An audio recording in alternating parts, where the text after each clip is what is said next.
What did you think? There's a lot of noise being made about Dan Mergliotta's reaction to Greg Hardy. Have you seen it on social? No. So, someone's cut the video so that basically Dan Mergliotta is... Whoa. Got it. We're good? We're good. We're good. Okay. Sorry, so just everybody. audio listeners, that was Dan dropping a full Reptile Nalgene bottle, which is available online at www.fullreptilecollective.co.uk. Didn't break. No. Solid. And BPA free. And it... Take a little jinx. There we go.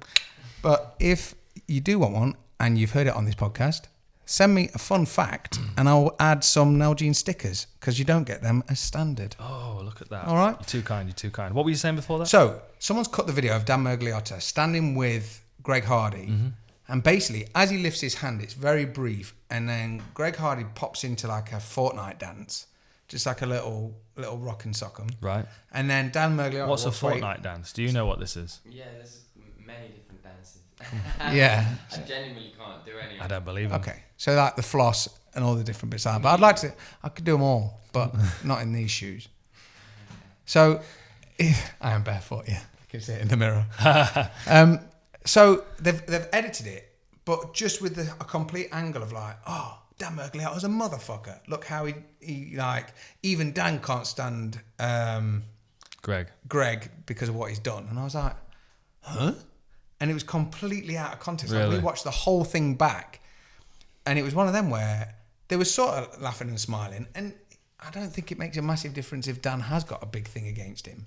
Obviously in the fight, but like after the fact, it was almost like I was trying to explain it to Mystery of like generational things. So like if we all went bowling together and I get a strike, my celebration or reaction is going to be slightly different to like if you were into Fortnite or something like that. Yeah, I know you are.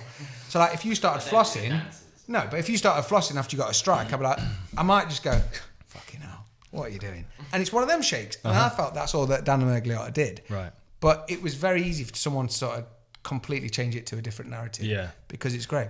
Yeah. That's the thing. People have kind of got it. I think he conducts himself really well. In his post-fight interview especially. And I think, it just shows you how powerful he is. For real. I said this to Tim yesterday. Like when you walk into ATT, he's the first person you see if he's out. If he's on the mat, he's the first person you see because he's just fucking huge. When you were sat on that interview, and it just looked like... I looked like a like hobbit. a Marvel character. Yeah. Yeah, it's just like he'd sort of powered up. And you'd gone to some like alternate universe with fucking Star-Lord or someone, and you just sat there talking to this fucking brick wall. It was like a behind-the-scenes Lord of the Rings. For real, yeah. And it was like one of his fingers. Mystery dick. Could have used it. What are you doing? I don't want to get pregnant. Yeah, but I don't like it. Yeah, he's a huge human being, but he's very like calm and soft-spoken and humble, and I don't think his adrenaline character, if I can call it that, because mine was a dick. I mean, how old is he? He's young, isn't he? He's 26. He's 30. Oh, he's 30. He's There you 30. go. You look 26, dude. That's nice.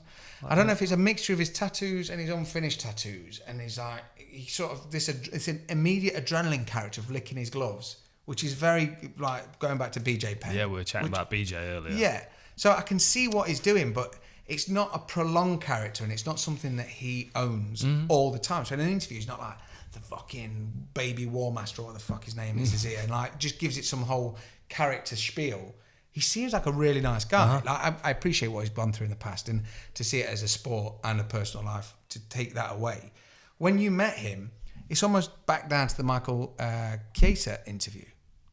Yeah. The amount of people that went, oh, yeah, oh, he's really a fucking nice guy. It's like, yeah, and I'm not saying that. The assumption is always that everyone's a dick. Yes, yeah, but I think, like, yeah, exactly. He's not a no, he's just not a dick. Yeah, fuck, I know. Yeah, but I think sometimes as well, there's a severity in something or something you're not involved in.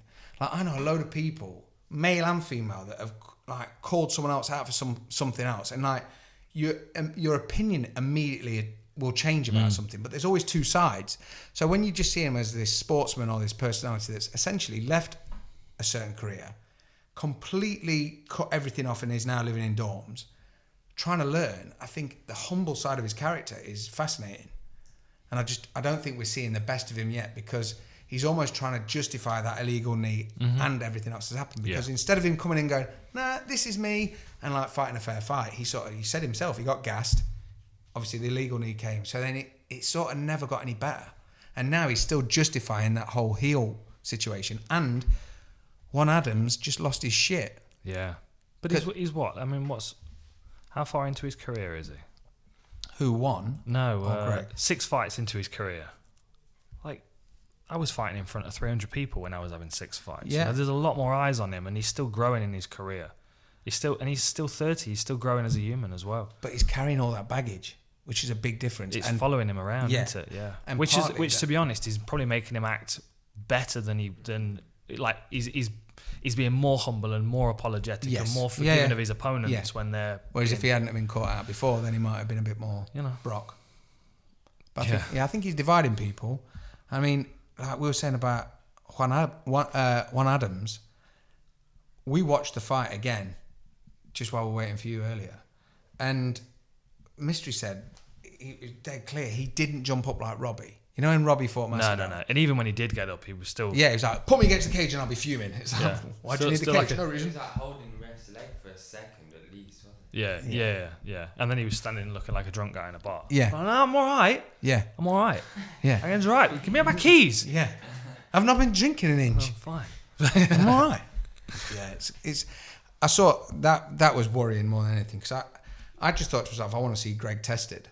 And not in a horrible way. I just like seeing good fights. Yeah. And the thing is, he's just fucking massive. He's had 6 fights. Like, that's the thing. It's like you kind of got to keep giving him guys that are around the same level. I mean, everyone wants to see him fight the other heavyweights that we know, but. What about Orlovsky? No, Orlovsky, I reckon, is too experienced at this point. You'd need to, I mean, even. But is that not the test for Greg? Like, is that not something that gives him way more than anything else? I don't know if he's ready for top 15 yet. Okay. Although I don't know that number 15. Who the hell are you giving? I mean, there are a couple of fights in there. Like, when Walt Harris is just inside the top 15, but I even think at this stage Walt Harris is too experienced for him. Yeah. Just at this point, he needs some more, under 10 fights, under 12 fights kind of opponents. Which is what you'd normally do on the local circuit, right? Yeah, That's what you'd normally do. But we've just got him thrust into the spotlight. Well, Dana was aware of that on Tuesday Night Contender Series, because he said, he said he wants to keep him back, didn't he, for another fight? Yeah. Because he wasn't, he didn't want to accelerate him too much. But then if you're Greg Hardy, it's like if you CM Punk, you can't start on a smaller show. You're not going to go prelims. No. It's a unique situation that he's in. Well, it's almost unfortunate that he's got such power, because he's not getting a lot out of his actual fights. Yeah. See, Walt Harris has got 21 fights. In comparison to 6, that's still a lot. I would still want someone that's got, maybe half that.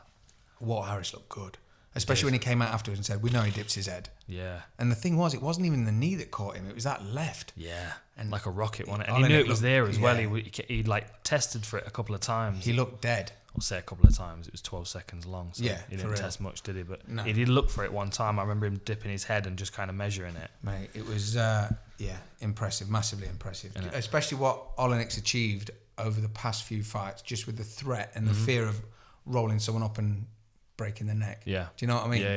Yeah.